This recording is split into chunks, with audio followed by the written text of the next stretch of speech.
Chapter 27. Rao. "This is madness," Rao said, keeping his voice low. They were alone in Aditya's tent, but only barely, and it would not do for him to be caught yelling at Aditya. "You can't lead an army. Not here. Not in the middle of this."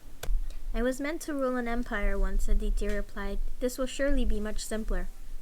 "Simpler," Rao repeated. "Simpler. Aditya, have you seen the power the High Prince's forces wield?" "I have." "Then how can you possibly—" "Aditya! Aditya!" Rao knew how he sounded, wild, helpless, swaying on the spot to resist the urge to pace.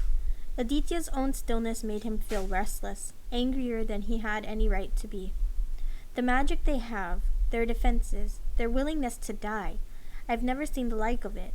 Even the most seasoned general would fear it. Lord Mahesh fears it. You can't face it. You're a priest. Remember how you held the bow when the monastery burned? You couldn't act. Will you stay with me then, Rao?" Aditya asked, cutting through Rao's frenzy of words. He stood before Rao, half clad in armor, his long hair unbound over his shoulders, shawl of blue still draped over his right arm. "Not quite prince. Not quite priest. If you fear I don't have the stomach for the battle I've chosen, will you stay here and fight beside me?" Rao stopped pacing. Are you asking me to—" Rao asked. "Are you asking me to fight for you?" "No," Aditya said, so very calm. "I am asking you what you plan to do." I cannot," Rao said. "Aditya, you know that." "Then you will have to trust me," Aditya said simply. He shrugged the shawl from his arm, began to fold it with care before placing it upon his sleeping mat. "You have to trust I am obeying the will of the Nameless, in this as in all things I do."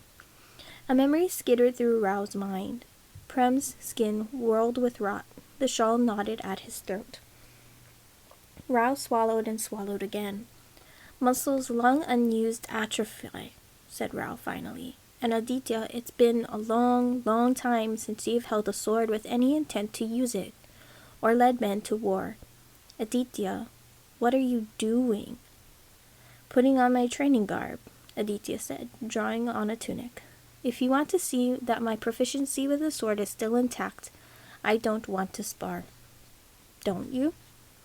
There was a ghost of a smile on Aditya's usually passive face, not a priestly smile, all compassion and knowing and soft edges, but something a little more barbed, as if all that had passed before the war council had woken some part of the old Aditya up. "I'll beat you," Rao said after a beat of fumbling silence. "With a saber, I don't think so. With your daggers, perhaps. But in this, I have the advantage." "Atrophy," Rao said again. "You're not as you once were." For a second Aditya held his gaze, then he turned to the exit. "Come," he said, striding out. "I'll prove it to you." "I don't want an audience," said Rao, instead of saying, "You shouldn't be doing this." That kind of sentence never went down well. "Then we'll go somewhere quiet." "Do you know somewhere quiet?" The area of land they walked to, that Rao had led them to, had been cordoned off from the rest by walls of tents. It was private enough for training away from prying eyes, and was often used for exactly that purpose. Rao grasped one of the sabers used for practice. It was clean and oiled, its edges sharp. Soldiers were punished for allowing blades to dull, but its weight was unfamiliar in Rao's hand. He was more comfortable with his daggers, and when he used a saber, it was usually one of his own, crafted for his own hand. He hefted the borrowed weapon, adjusting to the feel of it. Aditya was also reaching for a training blade. "What are you doing?" Rao asked. "Ensuring we have a fair fight," Aditya replied. "You're not my equal in battle any longer, Aditya. Use your own saber. It won't be enough for you to win." Something flashed in Aditya's eyes, maybe some of his old pride resurfacing, maybe joy in the face of a challenge. Either way, the sight of it made Rao feel giddy. "We'll both use shields," Aditya said, determined. Rao nodded sharply, picked up one of the small shields, and strapped it to his left hand. Aditya did the same. They moved to the center of the cordoned space, and Rao hesitated. He didn't know how to begin attacking Aditya. When they were boys, they'd sparred all the time under the watchful eyes of their mentors and sages, so often that Rao had known every move Aditya would make just by the motion of his hands on the sword, the look on his face. He didn't know how Aditya fought any more. Aditya stood before him, feet planted solidly to the ground, with his saber square before him and his shield raised. He gave Rao a steady look, waiting. "You expect me to make the first move?" Rao asked. He moved into a lighter stance, ready for movement, better suited for dagger fighting, he knew. But he couldn't change his nature. "This is your chance to prove your strength. Won't you take it?" Aditya's eyes narrowed. "Fine," he said, and punched forward with his shield. Those small shields were strong and studded with metal. Rao had been given a bloody nose by one more than a few times during his training. He ducked his head and brought his blade forward in a sweeping arc that Aditya met with his own. There was a clang of impact that jarred all the way down Rao's arm, and he let it shove him backward and brought his saber up in one straight arc toward Aditya's chest. Aditya blocked that too. "You're being gentle with me," Aditya said. "I know you can do better, Rao." "But can you?" Rao asked. He straightened and lunged forward again, aiming for the throat. Aditya moved like he'd always moved, swiftly and elegantly parrying Rao's strike. "A shield to the face, your blade stopping my own. Won't you even try to hurt me?" Aditya met his eyes, smiled, challenge in the curl of his mouth. "No," he said. "You bastard," Rao said, forgetting himself, forgetting they weren't still the boys they'd been, the friends they'd been. "You're really going to prove yourself by making me do all the work?" "I told you to stop being gentle," Aditya replied, and this time Rao swept forward, blade high, aiming for Aditya's head above the eye line. A dangerous move that left his entire torso exposed for a blow, but effective, especially against an opponent that refused to try to strike him. It was a taunt, a challenge. "Would you really not fight me even now, Aditya?" But Aditya took it in his stride, lunging to the side and knocking Rao off balance with the hilt of his saber. Rao released a punch of breath as he stumbled back, lunged forward. Aditya dropped his sword. Fuck. Rao couldn't slow his momentum, but he could avoid skewering Aditya through. He flung his arm wide and slammed straight into Aditya, and the two of them falling roughly back onto the ground, flailing. Rao couldn't get a proper grip on his sword and couldn't remove his shield to get his left hand under him so he could heave his body off Aditya's. He felt like an idiot. He tried to roll to the side. Aditya slung his shield-strapped arm over Rao's shoulder, pinning him. "You can't fight me by not fighting me," Rao panted. "Can't I?" "It's not honorable, and if there's one thing you value..." Aditya's other hand shot up. Rao's grip had loosened on the saber, and Aditya's hand grasping Rao's arm knocked it clean away, out of reach. Aditya kept his hand around Rao's wrist, so tight that Rao could feel the creak of his own wrist bones, a sharp pain that jolted all the way down his arm, all the way through him.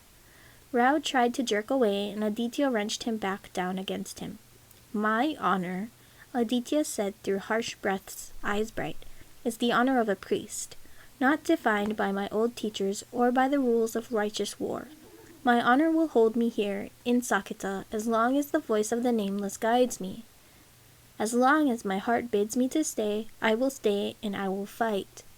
Rao thought, through a haze of heat he couldn't quite understand, of Lata's words when she'd found him in the tent shrine to the Nameless God. "If he has the light you seek." "Aditya," he said softly, "let go of my wrist." Aditya stared at him. Whatever he saw in Rao's face made him nod once. "Release him." Rao turned his head back and forth, easing the pain in his hand. Then he curled his fingers into a fist and punched the side of Aditya's head. Aditya gave him a yelp that made Rao holler with laughter, and then Aditya was grappling with him in return, the two of them kicking like children. "If you try and fight the High Prince like this," Rao managed between laughs. Aditya shoved him back against the ground, clambered up onto his knees. "At least he won't expect it." "Get up, Rao. Look at you. Did I hurt you?" Rao was bruised and his knuckles were bleeding. It was the best he'd felt in months. "Not much," he said. "I can cope." "As you can see, I can still hold a saber," Aditya said, wiping the sweat from his face. You can, Rao agreed. He was filthy. Before he joined the rest of the war council, he'd have to quickly bathe and change. He was a general now, after all. His appearance mattered more than it ever had. You didn't have to punch me, though. I really did, Rao said mildly. I had to check that you remembered real battle tactics. Aditya snorted out a laugh. Does that allay one of your fears? Aditya asked. Not the fears Rao truly needed allayed, not the fear that Aditya wouldn't survive this war, but the fear that everything of his old friend, his crown prince, who'd grown up beside him, who'd laughed with him, drunk wine with him, was gone? That fear had vanished. In a way, he said. Aditya held out his hand. Rao clasped it, letting Aditya guide him fully back onto his feet. Aditya took him by the shoulder, held him where he was, so they were still close to one another, breathing hard, smiling. Protect the Empress, Rao, Aditya said. He did not say, my sister, as Rao had expected he would, and there was suddenly a guarded look in his eyes, folding the joy back. I will, said Rao, as I always have. They left the training ground together. Rao hesitated, unsure of what to say, now that they had argued and fought, and found some tentative echo of their old, deep friendship. He murmured something to Aditya, some wish for good luck or good health, something approximating an acceptable goodbye, and began to walk away. Rao, Aditya called out, I dreamt of you. What did you dream? A dream from the nameless god, I think. Surely you know, priest, Rao said, but there was nothing cutting in his voice, only curiosity. Aditya hesitated. I saw your eyes, shining like stars. Stars? Aditya nodded. What happened to make them shine? I don't know, Aditya said. But Rao, perhaps one day we'll meet again and on the other side of this war, and you will be able to tell me.